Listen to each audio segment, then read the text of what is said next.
Hey guys, Eric here from Marked and Made. If you guys want to take your photo engravings to the next level, today I'm going to show you a game-changing tool that I use that's completely transformed my workflow, and that's Ditherboy. I'll be linking to all the tools, all the materials, all the equipment that I'm using in this video down in the description. Ditherboy has also given us a 20% off discount code for a perpetual license, so I'll be dropping that in the description. Make sure you use that to score 20% off. And just a quick note, some of the links that you will find are affiliate links. Purchases through them may support the channel, which we greatly appreciate. But all that said, let's get into Ditherboy and exactly what it does. So Ditherboy allows you to have fine-tuned control, multiple dithering algorithms to choose from, exporting to SVG, which is huge, and basically just allows you to really control everything within that image and what your final engraved photo is going to look like. Now, the reason that I even started looking for something like Ditherboy is because I was having some issues within XTool software and even within Lightburn software, right? Making my image look the way that I want it to. So, for those of you XTool users out there, you'll know that once you get an image into XCS or XTool Studio, you do need to choose a dithering algorithm to output that to the laser. There are plenty of tutorials out there showing you how to take an image, put it into IMAG-R, fine tune adjust it, get it exported, and then how to engrave that image. However, what they don't tell you is when you're using XTool Creative Space or XTool Studio, that image is going to be re-dithered. So all the work that you've done could possibly be overwritten. All the people that are selling these training courses on how to engrave photos, some of those aren't going to be quite the way that they planned it, simply because the software isn't going to allow for you to redither that image or for you to not redither that image. So it's going to reprocess that image according to the algorithm you choose within XTool directly, and that's going to change everything that you've done.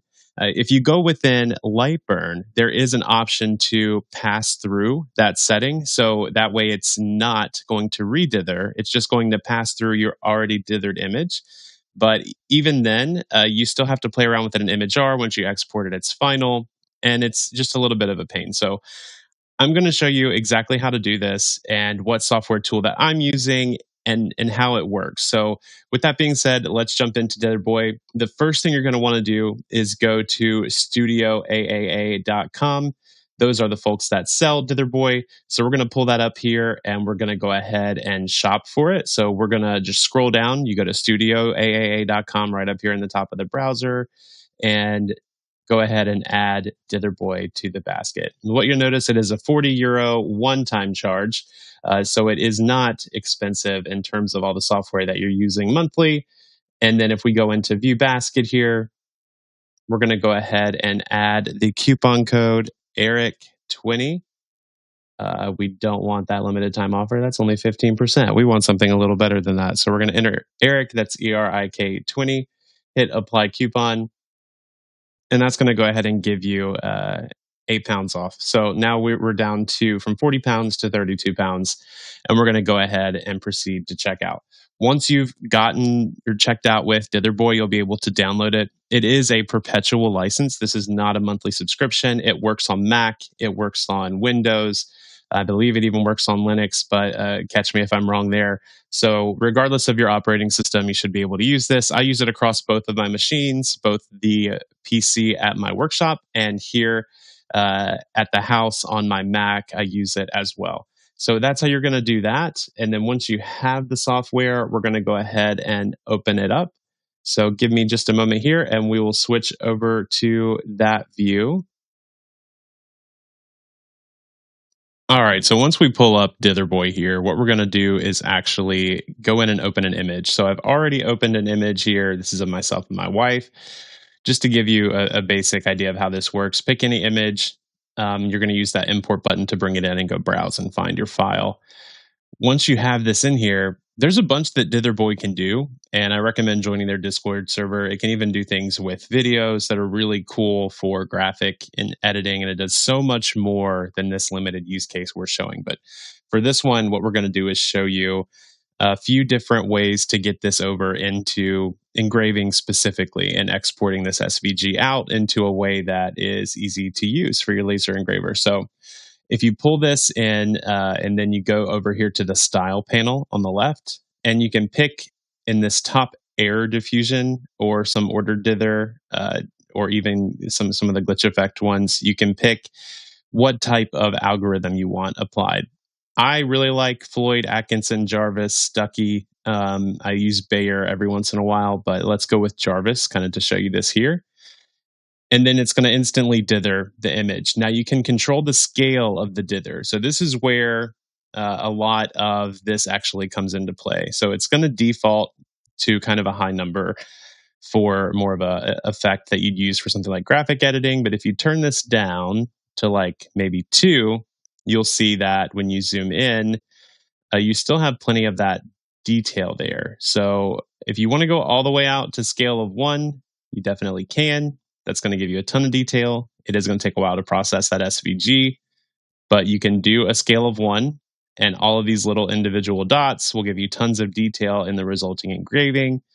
But I like to use either 2 or 3. I find that that works for my laser and for the resolution I typically engrave at. It looks like 3 might not be the best. It gets a little big. So maybe go down to scale of 2. And then for contrast and all this other info down here, you can change that around as you play with the image. So for this one, let's maybe slide it up, slide it down, find where you think looks good. Keep in mind, you're gonna, if when you're laser engraving this, you're gonna want to be able to see some of those bright whites. Those are going to stay unengraved, and you're going to want some of those dark blacks that are going to be engraved solid. But you don't want too much of one or the other. You kind of want a good balance. So play around with the contrast as a default level, and then go down and play around with the midtones to either darken or lighten them. So that's what the second slider does. If you slide it to the right, it's going to lighten your midtones. You slide it to the left, it's going to darken your midtones. So they're going to give you more or less, depending on what you're looking for. Highlights as well, you can control those. And then your luminance threshold is essentially where it's telling your blacks to, or your lighter colors to light up. So if you turn this down, it's going to get darker. If you turn it up, it's going to get a little brighter. Sometimes I do mess with this on solid black, because if you notice, my shirt is going to be pretty much solidly engraved. That might not be the effect you want. So if you want some detail there, you might want to come up and then drop your midtones down to avoid what it's doing up in the face area if you want a little bit more detail.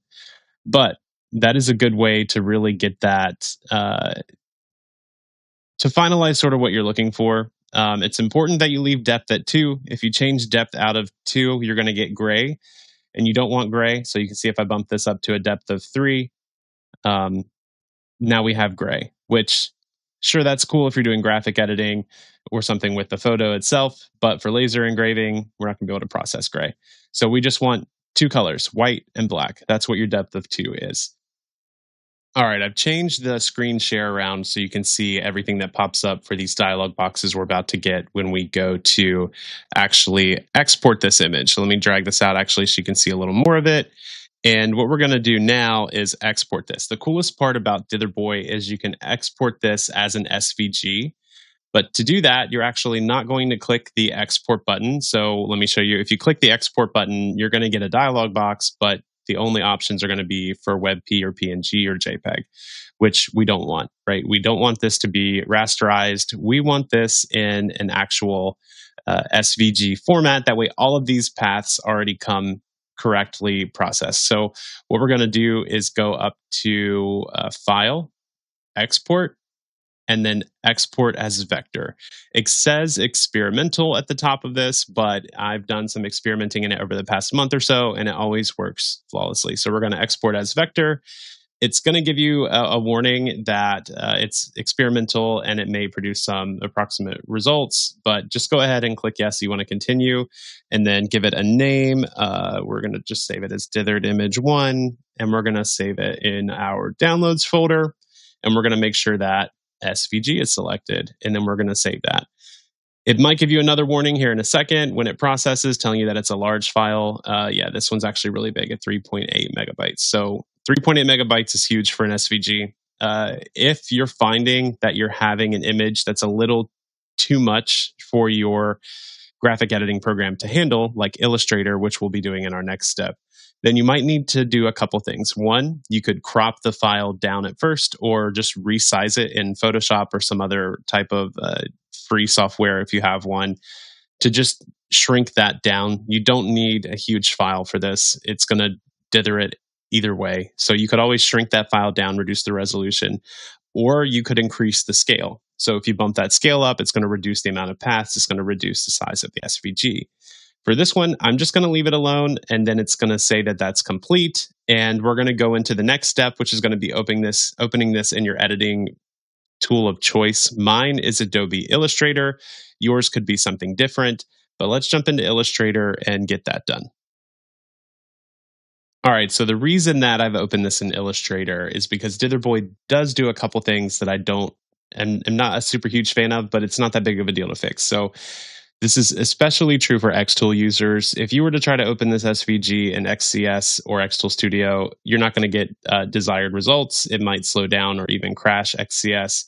It's just not the best at handling very large SVGs. So what I do is I bring it into Illustrator first. And if you didn't invert it and you did it just plain like you're doing it on a light surface, then you're going to have a white square behind your entire image. So I always go click that, drag it out, and just delete it.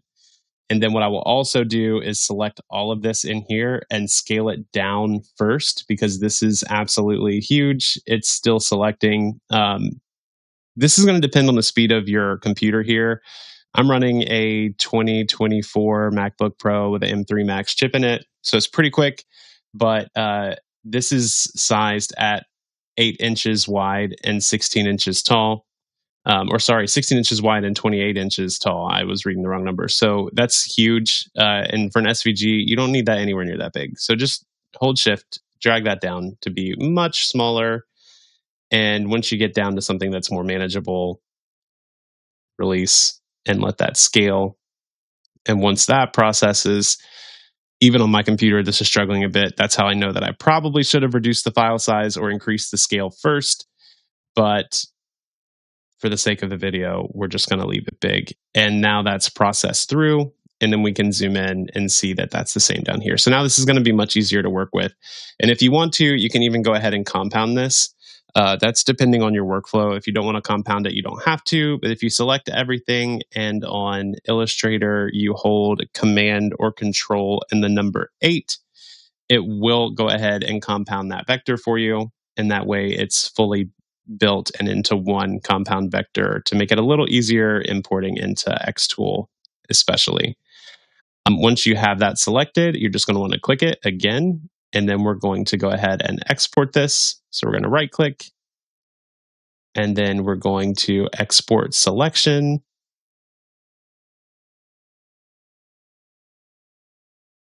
And we're going to name it, let's just leave it in downloads, and we'll do dithered image final. I can't type, but that's okay. You guys get the idea. And we're going to export that there. And then for the sake of this video, I'm going to open this in XTool Creative Space because I know that that's probably what most of my audience is using, but this will work just fine in Lightburn as well. I'll also go through in another video how to do this with an inverted image. I do not want to update to the new XTool Creative Space. Thank you very much. Let's drag this over to this side. And then we're just going to create a new project. And we're going to bring in that final image. This may take a second. Again, XTool Creative Space is not the best at handling large vector files. So, if this doesn't work or crashes out on your computer, again, what I really recommend, if getting another computer is out of the option, is not an option, is going and reducing that file size. So increase the scale a little bit or reduce the file size before you do the dithering. So it's in here, it's in XCS. Now you can process this just as you normally would. But what you'll notice is on the engraving, you don't have to choose a dithering algorithm because this is not a PNG image. This is completely dithered and exported into SVG. So all of these individual dots are individual paths. There is no, if you zoom in, these are all individual paths, right? there are no pixels in this image. This is not pixels at all. These are paths.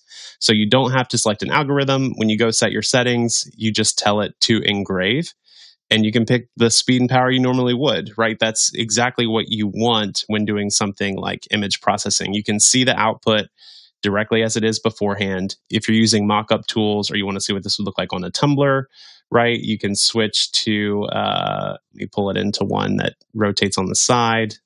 I have an S1, so we'll do it this way, and we'll do a roller just to make it easy.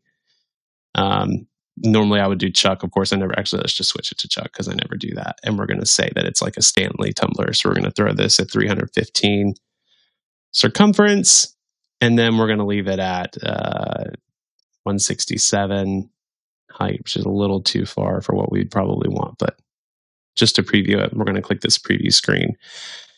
And you'll be able to preview it directly on the image and see what it looks like. Same in the mockup tool, right? If you have a mockup tool where you import SVGs, it's no longer going to show just pixel data, which is going to completely gray out the image.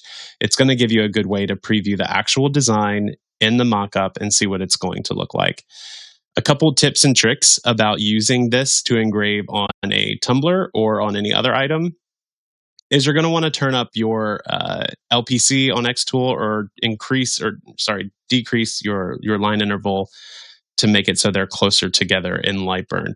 And the reason for that is these are super detailed marks. These are super tiny little spots that you're getting into, right? All these little spots are teeny tiny, especially when you're shrinking this down to something like a card or a business card or a tumbler, and you're only doing like 100 pixels tall, or 100 millimeters wide, right? Not pixels. So you're going to want to increase your LPC. When I do these, I like to be, say if my normal tumblers, I do around 120 LPC on a P2S, I would probably increase this to about 160 LPC, right? Or 180, maybe even if it was a lot of tiny detail. But that is going to allow you to do that very easily. And now you also don't have that white square. I took that out in another tool because editing this SVG in XCS would have been very difficult. Lightburn would probably handle it just fine. You might be able to skip that, but you need to get that background layer, that big white square, out so you can compound it so it's not going to take forever to engrave. Because if this were not compounded and you tried to run it, this is going to take 2 hours to do those, whereas this should not take that long at all. But yeah, that's how you use Ditherboy. I am going to pull it back up for a moment just to show you the invert workflow. So if I were doing this on something dark, what you'd want to do is go in here and actually invert this by clicking this little invert button, and that's going to invert it. Now, when you do this, it really changes the way that Ditherboy behaves. So I will do a separate video on how to handle the export, but feel free to play around with it. Basically, it creates another box that you need to remove, but it's not quite as easy to get a hold of because it's not really where you think it is. So you do have to do a little bit of work on the back end and do some subtracting to get that correct. But it's not hard at all, and it really does allow you to get those invert things done correctly. So check out for that video. I'll put that up either later this week or early next week.